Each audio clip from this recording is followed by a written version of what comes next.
Oh, good morning. So, by the way, just call me Mars. Don't forget. So, karon guys, for today's video, share lang ako simple tips. Ayaw mo sige follow to follow. Actually, okay man ang follow to follow nga no. Magkaroon man gyud followers ana. Magkaroon gyud mong followers sa follow to follow. Pero ang masulti lang gyud nako sa inyo kanang follow to follow, kung maudaghan man yung followers, maabot mo nag 5,000, kanang 5,000 dili gyud na legit na mga followers na inyong makuha ng follow to follow.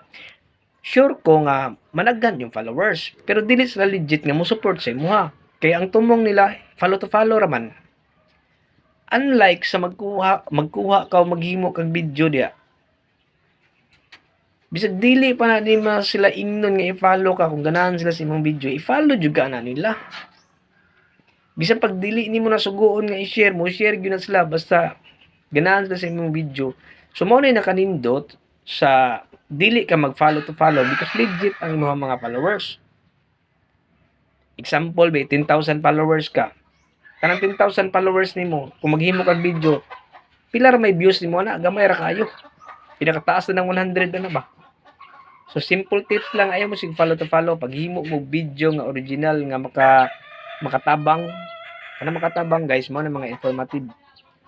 So, simple tips ni para sa inyo ha. Sunda lang yun ninyo. Kaya ano, walay ni asinso gid sa follow to follow gid. Kasagaran gid nag-create gid og video. So, thank you and good morning. Have a nice day.